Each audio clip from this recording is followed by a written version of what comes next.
Greetings YouTube, this is Silver Phoenix, and sorry I haven't been making videos for a while. And Halloween came around and we had a party and got all busy for that. Had a lot of fun, and I just got over a very slight cold. But anyways, in this video I'm come to discuss now part 3 of my Tools of Witchcraft series, and in this part I'm going to discuss the wand. Okay, in most Wiccan traditions the wand is viewed as being connected to the element of air, but to others they see it as resonating more with the element of fire. I understand why it's connected with fire, but air, in my personal opinion, is the more appropriate element for this tool.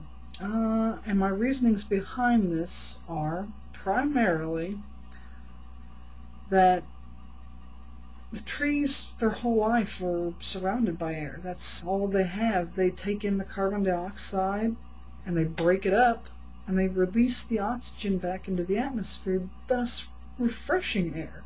They also send their pollen upon the wind so that it may be carried to a receptive tree, and thus that is how they breed and propagate. So they use the element of air for food, to help make their food, I should say, and basically to help themselves grow and to help themselves propagate their species. But the element of wand is connected to fire as well, so I mean, wood burns, thus adding fuel to the hungry flames. But it is harder to control fire with wood than it is with metal. I mean, would you control a fire with gasoline? I wouldn't, so therefore I see the wand as a tool primarily of air with fire, but still primarily of air. Once again, this is a phallic shaped tool. It's strongly masculine. This one I bought at a store. It's made of ash, and I put some silver wire upon it. I carved some magical signals into the middle part here, and my magical name upon the handle. And this was the first wand I used. It was interesting. I call it Wind, W-Y-N-D. It's been an interesting tool, but to me, I've since made many wands. I've made a few. I've given one away. Some of them I've lost. In the making process, some of them got broke, but I've got a few. And I prefer to hand make my wands now. This one has since been retired, and I don't use it at all. It's just for decoration now. But when I bought it, I cleansed it, consecrated it, made sure there was no residual energies to it, and put a blessing upon it. And it took. The blessing took. No doubt about that. But I prefer to make mine. In fact, here's one that I'm working on right now. As you can see, there's going to be a hand up here, and that hand is going to hold this crystal. Hold it right in there. And then on the other side, it's going to look like another hand, only holding a little bit more loosely, like that. And it's going to hold this long, thin crystal.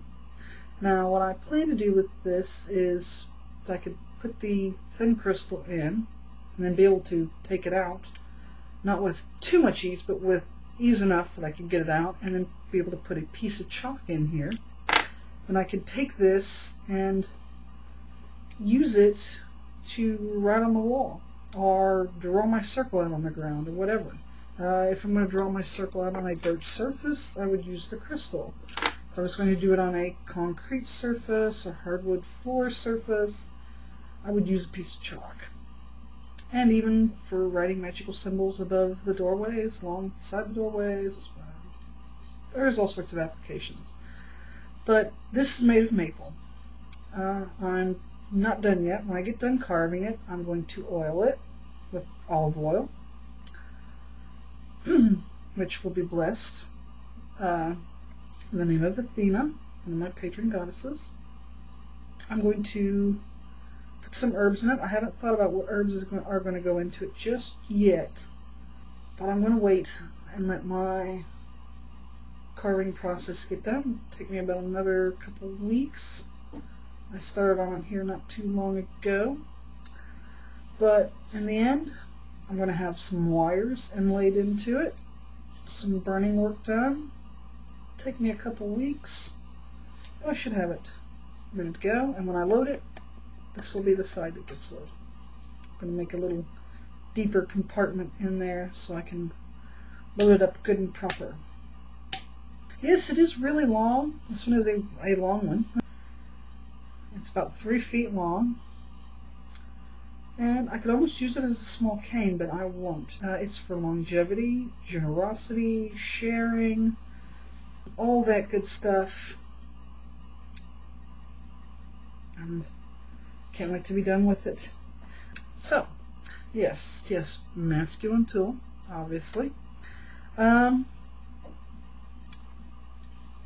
This tool is used very much like the FA. It is used to project, to channel and control energy. It is not nearly as commanding as the blade is. In fact, it is more user-friendly.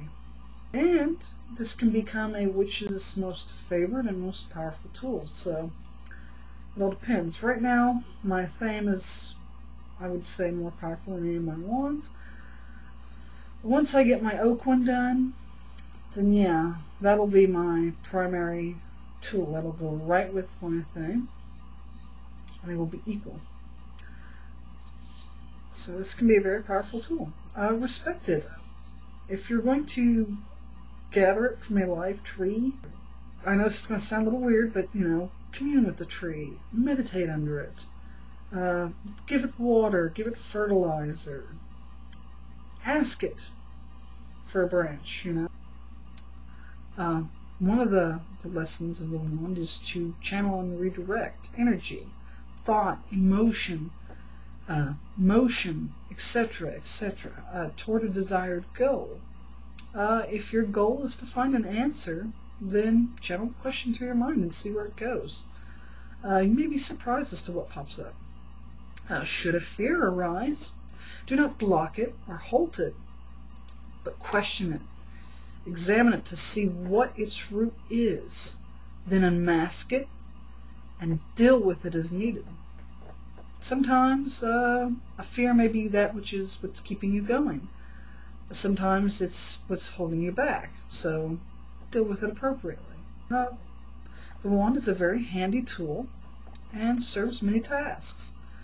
Sure, it can dispel, but it can also aid you as you navigate through the obstacles in the walk of your life. The wand also has a defensive quality to it, but unlike the blade, it is not an aggressive sort of weapon.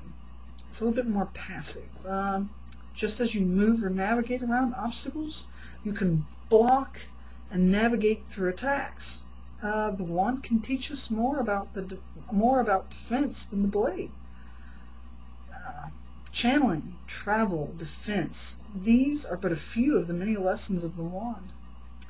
Take up your own walking staff and travel more confidently along the path of your life. Let it become an extension of yourself and see a whole new world of possibilities open up before you. And wherever your path may lead, I'm sure you will find memorable places and moments upon it. So I hope this video was insightful, and if it was educational, yay.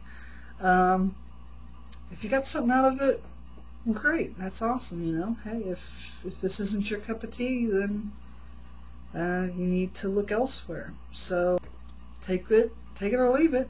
This is what I have discovered about the wand, and my only hope is that it enriches your knowledge, your walk upon your path. So blessed be until we meet again, and farewell.